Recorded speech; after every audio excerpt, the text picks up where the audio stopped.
dan selamat pagi untuk anak-anak MEM sekalian. Semoga pada pagi hari ini kita berada dalam keadaan sehat walafiat. Tetap semangat, tetap optimis, meskipun kita masih belajar secara daring.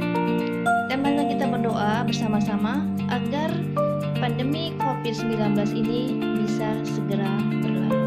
Baiklah, pada pagi hari ini kita masih belajar pada materi dengan judul yang sama, yaitu hak dan kewajiban warga negara. Dan kita memasuki pada subjudul yang berjudul substansi hak dan kewajiban warga negara Indonesia dalam Pancasila. Adapun tujuan pembelajaran kita adalah setelah mempelajari materi ini, anak didik bisa memahami substansi hak dan kewajiban warga negara dalam Pancasila. Baiklah, materi yang pertama kita bahas adalah bahwa hak dan kewajiban asasi manusia itu dikategorikan atas 3 nilai. Yang pertama itu nilai dasar Pancasila, yang kedua nilai instrumen, dan yang ketiga adalah nilai praksis. Nilai dasar Pancasila berkaitan dengan hakikat sila-sila yang terkandung di dalam Pancasila. Kita lihat yang pertama, yaitu sila pertama, ketuhanan yang Maha Esa. Nilai apa yang terkandung di dalam sila yang pertama ini? Yaitu adalah bahwa dalam sila ini adanya penjaminan hak kemerdekaan untuk memeluk agama, melaksanakan ibadah, dan kewajiban menghormati perbedaan agama. Nilai dasar yang kedua yang terkandung di dalam sila kedua, kemanusiaan yang adil dan beradab. Dalam sila ini bahwa kita harus bisa menempatkan setiap hak warga negara pada kedudukan yang sama dalam hukum, serta kewajiban dan hak yang sama untuk mendapatkan jaminan perlindungan hukum. Artinya bahwa apapun yang terjadi di negara ini, kita mempunyai hak yang sama, dan itu dijamin oleh Pancasila serta Undang-Undang Dasar 1945.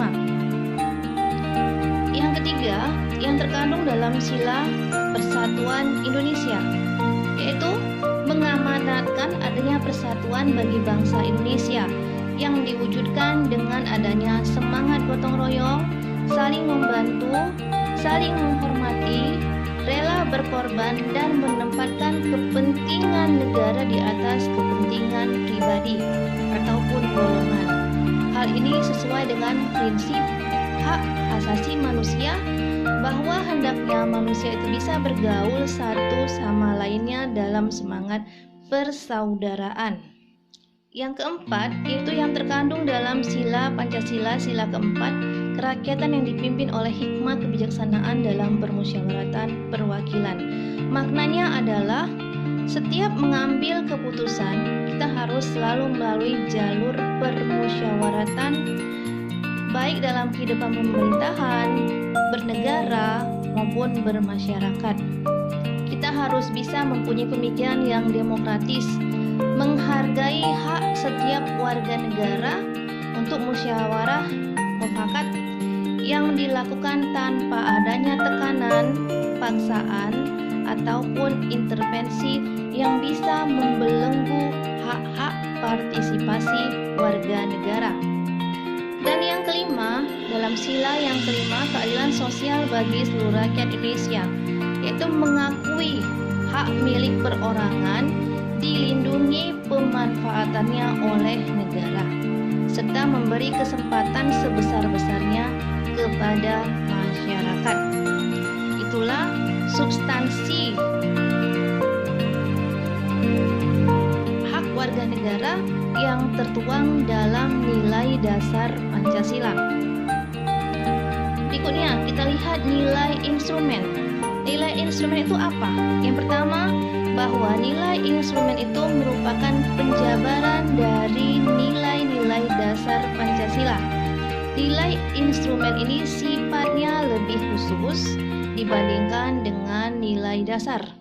Yang kedua, Nilai instrumen ini merupakan pedoman pelaksanaan kelima sila Pancasila tersebut.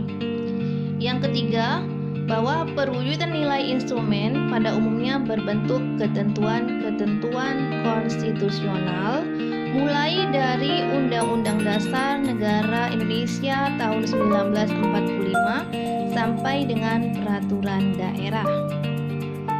Misalnya instrumen yang mengatur tentang hak asasi manusia itu tertuang dalam Undang-Undang Dasar 1945 dari pasal 28A sampai 28J. Yang ketiga adalah nilai praksis Pancasila, yaitu merupakan nilai-nilai instrumen suatu pengamalan dalam kehidupan sehari-hari, senantiasa berkembang dan selalu dapat dilakukan sesuai perkembangan zaman dan aspirasi masyarakat. Kemudian, hak asasi manusia dalam praksis Pancasila dapat terwujud apabila nilai-nilai dasar dan nilai instrumen dapat dilaksanakan dalam kehidupan sehari-hari. Dan berikut adalah sikap yang ditunjukkan yang berkaitan dengan penegakan hak asasi manusia.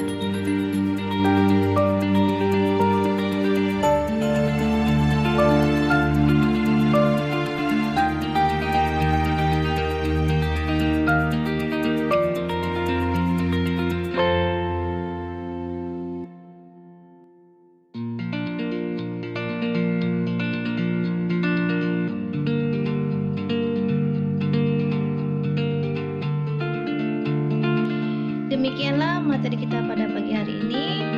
Mem harapkan agar anak-anak Mem bisa memahami dan bisa mengikuti materi kita. Sampai jumpa pada materi yang berikutnya. Wassalamualaikum warahmatullahi wabarakatuh.